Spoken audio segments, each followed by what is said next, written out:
President Yoweri Kaguta Museveni ng'ayita mu kitongole kye yatandikawo okujja bannayuganda mu bwavu nga bayita mu bulimi n'obulunzi ekya Poverty Alleviation Department adduukiridde abantu mu disitulikiti ey'Emadi Okolo kw'ossa n'abayizi abakola obulungi mu bigezo bya P7 n'embuzi basobole okwejja mu bwavu. Abawadde embuzi ez'olulyo ezisoba mu 5 ng'azitisse akulira ekitongole kya PADS omukyala Joan Kakwenzire ng'abayizi abaweereddwa embuzi be babayitira mu ddaala erisooka n'eryokubiri ng'omukolo guno gwetabiddwako omubaka omukyalo wa district eno Honorable Joan Aniku Okia, RDC Toko Swaibu, ow'amawulire mu kitongole ekya PADS Haji Sulaiman Walusimbi wamu n'abalala. Ekisoose bambi eryampi yatugambye tuziwa abawala abakoze bulungi P7 era ndowooza abazadde baabwe bwe bagenda kuzirabirira.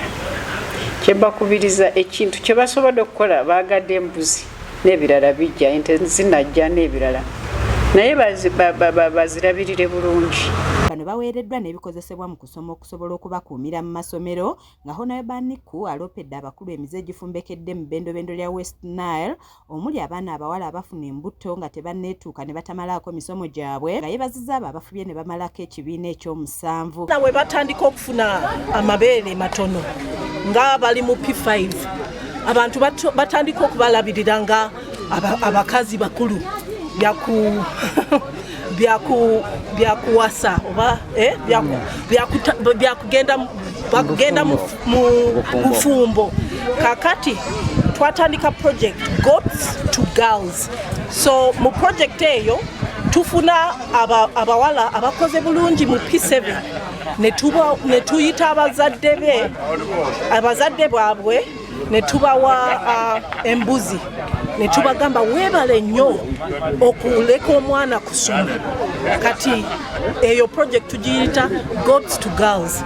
Y'omukyala Joan Kakwenzire akulira PADS agamba nti ebizibu omuli enjala, obwavu wamu n'ebirala bye bimu ku bisinga okulemesa abaana abawala okumalako emisomo nga bangi bibaviirako okufumbirwa nga tebanneetuuka ng'ategeezezza nti babawadde embuzi okusobola okumalawo ebizibu bino. Kola baseline survey Ajumani ne oral ne tulabira ddala nti abantu b'omu north obwavu bw'amaanyi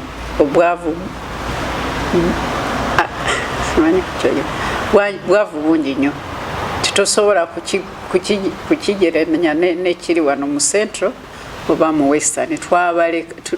Tuli wala okusinga ekiri eri. Mbuzi 175 ate bagamba waliyo nyingi obutono bungi obutaba kuweza emyezi 4 yakugira ki tibungi nnyo mu myezi 2 endala tujja kubanga tugaba kubanga embuzi zizaala emirundi egy'ebiri.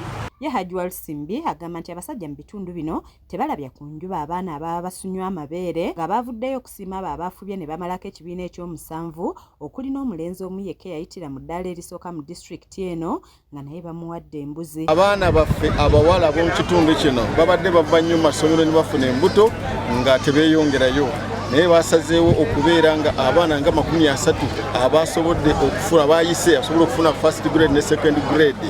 Buli omu buli maka gagenda kubanga gafuna embuzi okulaba nga gabayambako. Omwana bw'amala okusoma P7 ate agendeyo mu maaso n'aba nga agenda mu senior yeetaaga ebitabo yeetaaga n'ebikozesebwa bwe baba ate abawala ne beetaagisa ebikozesebwa ebyabwe ebyabakyala.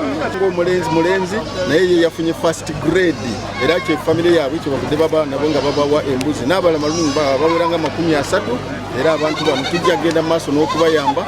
Abamu ku bayizi boogedde ku kusoomoozebwa kwe basanga ne babaako n'amagezi ge bawadde bannaabwe nga basiimye President Museveni olw'okubajjukira n'abawa embuzi zino era ne basuubiza nti bakunywerera ku misomo gyabwe. I was given a goat. The goats will be protected with my parents. Then it will support me in my future. Thanks. Zanet Namatovu ku lwa KSTV Agaleero.